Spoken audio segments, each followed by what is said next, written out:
جب یہ نعرہ لگا بے خطا بے گناہ معاویہ معاویہ رضی اللہ تعالیٰ عنہ، فیضان امیر معاویہ با ادب با حیا حضرت بے گناہ بے خطا حضرت اس پر کچھ لوگوں کو اعتراض ہوا۔ وہ اعتراض اس وقت ان لوگوں کا مواخذہ کرنا چاہیے تھا، ہم نے تو کیا بھی تھا کہ یہاں حضرت سیدنا امیر معاویہ رضی اللہ تعالی عنہ کو بے خطا اور بے گناہ کہنے سے مولا علی رضی اللہ تعالی عنہ کا حق پر ہونا اس پہ کوئی ضرب نہیں لگتی۔ وہ اپنی جگہ حق پر ہیں اور یہ بھی بے خطا بے گناہ ہیں، کیونکہ ان کا خطا بمانا گناہ تب ہوتا جب ابتدائے اجتہاد میں ان کے دل میں دنیا ہوتی، تو پھر حضرت امیر معاویہ رضی اللہ تعالی عنہ کے لحاظ سے یہ ہوتا کہ معاذ اللہ وہ خطا بمانا گناہ پر تھے۔ تو ابتدائے اجتہاد میں شرف صحبت کو سامنے رکھتے ہوئے کہ جن کی تجلیات 14 صدیاں بعد بھی دلوں کو روشن کر رہی ہے، تو جو ان کے سامنے بیٹھے تھے ان کے دل سرکار نے کتنے روشن کیے ہوں گے۔ ان کے سامنے پوری دنیا کی ایک مچھر کے پر کے برابر بھی حیثیت نہیں ہو سکتی اسلام کے غلبہ کے مقابلے میں۔ لہذا یہ ظلم ہوا ہمارے معاشرے میں اور ظلم کیا گیا طاہر القادری اور اس کے فرقے کی جانب سے، اور پھر کوئی جانے نہ جانے کیسے کیسے اس کشتی میں بیٹھے کہ حضرت امیر معاویہ رضی اللہ تعالی عنہ کے بارے میں جب لفظ خطا کا استعمال کیا جاتا رہا جو صدیوں سے آ رہا تھا، اس لفظ خطا کو جرم بنا کے معاذ اللہ پیش کیا گیا، اس لفظ خطا کو گناہ بنا کے پیش کیا گیا، جبکہ 14 صدیوں کا اہل سنت کا عقیدہ تھا کہ جہاں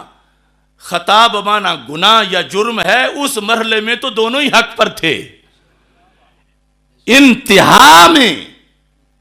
انتہائے قیاس اجتہاد میں مولا علی رضی اللہ تعالیٰ عنہ بالیقین حق پر تھے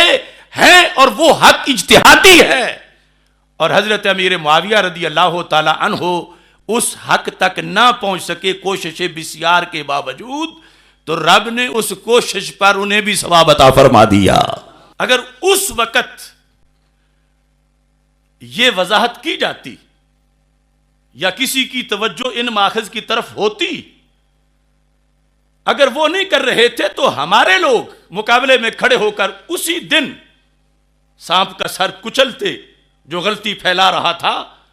تو آج یہ عوام کو عجیب و غریب معلوم نہ ہوتا۔ عوام جو ہیں وہ بیاج کو پیاج نہ بناتے، بلکہ عوام تو بالآخر سمجھ گئے، لیکن جن خواص نے سمجھانا تھا وہ پتہ نہیں، خدا کرے ملے پیر کو بھی یہ توفیق، وہ دوسری جانب نکل گئے۔ جس وقت سیدہ عائشہ صدیقہ رضی اللہ تعالی عنہا کی خطا کا ذکر کیا جاتا رہا، اور ظاہر ہے کہ 14 صدیوں میں جب بحث ہوئی تو حق اور خطا یہ جو آخری مرحلے کا ہے، ہر کسی نے خطا کے ساتھ اجتہادی کا لفظ نہیں لکھا۔ سیدہ عائشہ صدیقہ رضی اللہ تعالی عنہا کے لیے جو لفظ خطا استعمال کیا گیا ہمارا اس سے اختلاف نہیں، لیکن وہ جس پس منظر میں کیا گیا، جس سیاق میں کیا گیا، اگر وہ اس وقت معاشرے کو بتایا جاتا تو سیدہ طیبہ طاہرہ حضرت سیدہ فاطمہ رضی اللہ تعالی عنہا کے اجتہاد کے معاملہ میں لوگوں کو کوئی اجنبی بات محسوس نہ ہوتی، مگر وہاں فاتحانہ طریقے سے ان تفضیلیوں نے جو انتہائی اجتہاد ہے اس کی خطا کو یوں بنایا جیسے ابتدائی اجتہاد میں ہوتی ہے، انتہائی اجتہاد کی خطا کو جرم بنایا، گناہ بنایا، معاذ اللہ اس کو قابل مذمت اور ملامت بنایا۔ یہ پوری دھاندلی تھی اہل سنت و جماعت کے ساتھ، تب لوگوں کے ذہن ایسے ہو گئے کہ خطا اجتہادی تو جرم ہوتا ہے.